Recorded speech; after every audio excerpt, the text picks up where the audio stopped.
Alright, well, CJ Gardner Johnson's got a little beef with Micah Parsons, and he let him hear about it. Plus, Dallas makes another mistake in their latest free agency signing, while there's a lot of speculation about the Eagles taking Jalyx Hunt being a reach. But let's talk about why that may be wrong and how Philly's third-round pick could be the most underrated player for the Birds. But first, let's run it.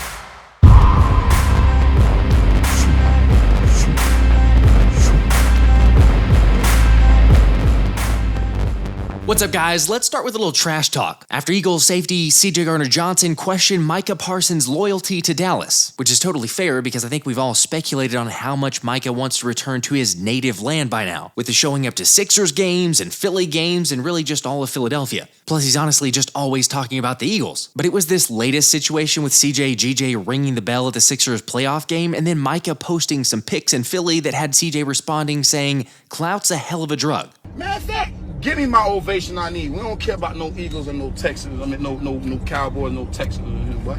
And I stood up. They lucky I ain't bring Gilly with me, because then they going to show them who really with the people. You feel me? Lucky I ain't bring Wallow with me. Lucky I ain't bring Meat with me. Lucky I ain't bring the Uzi with me. I can bring the people that y'all want. You feel me? Come on, man. Yeah, I'm excited to play the new DBs, man. And I got a text message from one of my people and confirmed it. You feel me? So I ain't ranting. I hate people who look for clout, bro. Clout is a hell of a drug. That's my tweet. Clout is a hell of a drug. Is a hell of a drug, bro. Like, man. Boy, looking at my chain while I'm down there. Boy, I got my brothers on my neck sitting courtside, boy. I got my brothers on my neck, boy. We all sitting courtside, boy. Quit playing with me, bro. Look, personally, Micah can cheer on whoever he wants. It's not really that big of a deal. However, the recent thoughts and reactions and everything else during the last couple drafts are at least worth noting. The value, I'm just so shocked. 8 teams let Jalen Carter fall to 9 for this. Come on, man. Come on, bro. Just come on over. Just How come we on talking over. for sure? I don't think nobody has talking? a number. The value of that pick is crazy. You let Javon Hargrave, a 10-plex sack, D tackle, go. You get signed for 85, and you get the value of 20. I mean, that's an A+ pick. I'm sick, AJ, do it with me. I'm honestly utterly disgusted on how lucky the Eagles are. It's just like Chris, I do not know how he fell that far with this run of offensive tackles and quarterbacks. That's the only thing that makes sense. I thought he was a top 15, top 12 talent. And he just fell right into their laps. And he was your favorite player? For real, I mean, I know he's got a brand and trying to keep up appearances and everything else with that, but could you imagine if Jalen or AJ or Smitty were always on TV talking about how great the Cowboys were doing? Well, I guess you're right. There's not really much to write home about, so that's not super realistic, but I think you get my point. And that argument just gets a little more credibility after Dallas's latest move, as Tom Pelissero reported that Ezekiel Elliott will be returning to Jerry World after the Cowboys didn't draft a running back, meaning the totality of the running back room for the boys is Rico Dowdle, Deuce Vaughn, Royce Freeman, and Zeke Elliott. I don't like that, actually. I know you guys think it's fun, but I don't like that name. Okay, let's be realistic. Zeke used to be good, but he's old and slow now, which is why even last season when some were calling for the Eagles to sign him as a potential option, I was totally out on it. I mean, he just doesn't have it anymore, and it's evident by his yards per carry average that continues to snowball in a hurry. For example, last season's 3.5 yards per carry resulting in a career worst number. Now sure, I'm not blind to the fact that he was on an awful team in New England, but you still can't convince me this move is an all-in one from Jerry. I don't know if you could put it on his shoulders to save the Cowboys necessarily. I mean, this offseason has been head-scratching to say the least, because he said they're going to go all in. So if just getting Zeke is going all in, then I'm sorry, Cowboys fans. It's going to be a rough year. The offensive line that Zeke ran behind in his prime and his best, when he was at his best, you know, I think the expectations that Jerry and Cowboys fans are going to have are unrealistic for what you're getting right now from Zeke, what you're getting from this offensive line. You'll have a rookie left tackle. You got great players and Tyler Smith, but I just don't see him being the same player and having the same impact. But at least the fans don't have to buy new jerseys. You know, you can just go ahead and go in the closet, dust that jersey off that 21, and throw it on your back. So I guess, it may hurt jersey sales a little bit in Dallas, but I don't know if he's saving the team. That's true. At least the fans won't have to re-up for a new jersey, which is the least of our concerns. Because I'll gladly sign up for Saquon rather than a washed-up returning veteran. Like, it's blatantly obvious, but the only way to win in this league is being aggressive. And, actually going all in. To which former GM Thomas Dimitroff calls it Howie's recipe for success. Always a big fan of Howie's. I mean, it's funny because Howie will trade his butt off, and I like that because I think it's aggressive. You can't sit on your hands in this league and expect to be successful for years to come. That's why Howie is successful. And he's in a community, a fan base that loves it, right? They want dudes that are in there that aren't shaky. He's going to make the moves on it. And then what he did, I love that he went after. I think it was one of the gets of the first round in Quinyon Mitchell. I love that player. Beside the fact that he played at a little bit of a smaller competition school, when you watch him at the Senior Bowl, you watch him move around, his ability to flip his hips, his fluidity of action, his ability to stay in phase. That's great. They come back. We know what they did. They're going to continue to build that defense. They bring in, Cooper Dejean, which, that's a good place for him to be. Yeah. I was hoping people weren't going to reach for him in the first round.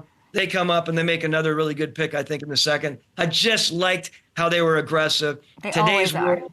Yeah, I love it. While I do agree with that notion, I think we'd all throw out the caveat of let's not be aggressive just to be aggressive. Like the Falcons were, for example, but yes, I know some people think that was a good move. Yeah, well, that's just like your opinion, man. Sure, time will tell. And you know what? Maybe at least if you're going to reach, or if you do believe it's a reach, at least make it the most important and valuable position in the NFL. However, even with all the great moves from Howie and the A+ grades from several different analysts, there's one selection that continues to be pretty polarizing in Bird's third-round pick Jalyx Hunt. Because for starters, I get it. If you were already not sure about the competition Quinyon Mitchell played in Toledo, then it's fair to ask that about Hunt coming from Houston Christian, which is why Victor wasn't alone with the "we drafted a dude from a private Baptist school" tweet. However, just because that's the stereotype doesn't mean that nothing good can ever come from it. I mean, I went to a private Baptist school.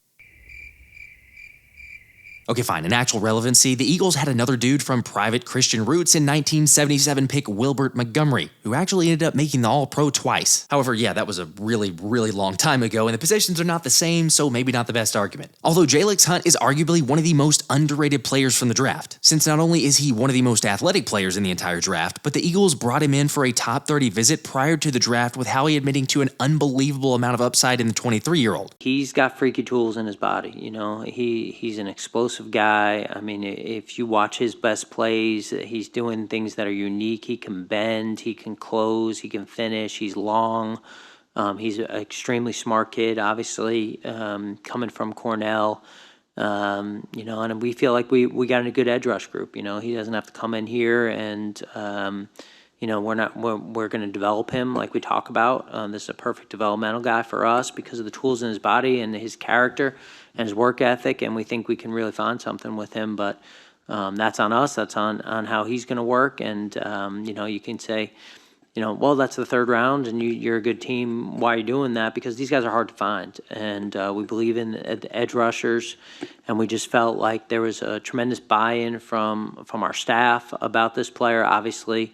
From the coaching staff, from a front office, we thought this guy had tremendous tools. So when you get guys like that, it's exciting to see what they can become. And again, we feel like we like our edge group. We didn't have to add there, but it's exciting to get a guy like this. I don't know. I mean, personally, it's hard to not get hyped about a pick like this. Of course, yes, obviously, no one's a lock. But when Fran Duffy listed Hunt as one of the biggest standouts from the combine for his on-the-field work, showcasing bend, athleticism, and an impressive ability to move at his size of 6'4", 252 pounds, that's definitely promising. And the Rook's certainly not lacking any confidence either, saying, "I use my length to my advantage. I'm athletic, have good football IQ, don't take myself out of plays, read the game at a high level, have a high motor, and I'm always around the ball." Seriously, those of y'all that watch my mock drafts and also the live streams and everything else know that I was really high on Hunt. However, getting into the tape even more after this, I got to tell you, I'm super hyped about the third-round pick, which is why it wasn't a surprise during the draft to hear Daniel Jeremiah say that Jalyx Hunt was one of Vic Fangio's favorite prospects in the draft, which in case you're not as familiar, this dude started out his career at Cornell initially viewed as more of a wide receiver or safety prospect, before eventually transferring to Houston Christian and moving from safety to defensive line. Getting up to this point, Brian Burns has always been the person I've watched.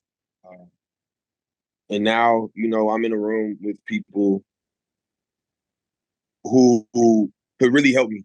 But getting to this point, it's been Brian Burns. He was a long guy, high motor, very athletic, high IQ, and I really like to pattern my game after him. He's been very successful in the league, and if I could bring that to the Eagles and contribute to the team, I think it would be a great goal of mine to do that. Take me through the physical change that your body underwent from being, a sub 200-pound receiver and safety to now a 250-pound edge rusher.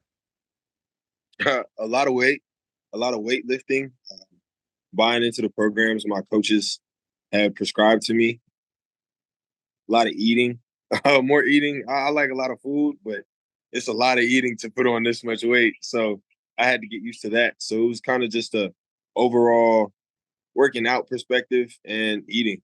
By the way, in case you're wondering how much weight, Jalyx put on about 50 pounds to end up making that transition. And over the course of 2 seasons, the hybrid linebackers started 22 games while racking up 162 tackles, 17 QB hits, 13.5 sacks, and one of the highest pass rush win rate percentages in the class. And oh yeah, like my guy D. Ramos pointed out, watching him line up across a wide receiver is hilarious. Not because he can't do it, but because he can. You can clearly see he was a safety with how he covers, and he hits. Which again, the tape and knowing how Fangio likes to use his outside backers and pass rushers in coverage points to Hunt making an impact fairly quickly. Of course, sure, let's also not get so far carried away because I think it's prudent to be patient, especially with prospects like this who are, undoubtedly a little bit raw. And that's exactly the same thing Hunt's college head coach Braxton Harris told Andrew DeCecco, saying Jalyx is a blank canvas. If an organization wants to be able to develop a guy for the future, Jalyx Hunt is that guy. Because he isn't anywhere close to where his top end can be. He's just scratching the surface. And also adding, I don't think anyone in Philadelphia will be sad they picked Jalyx Hunt.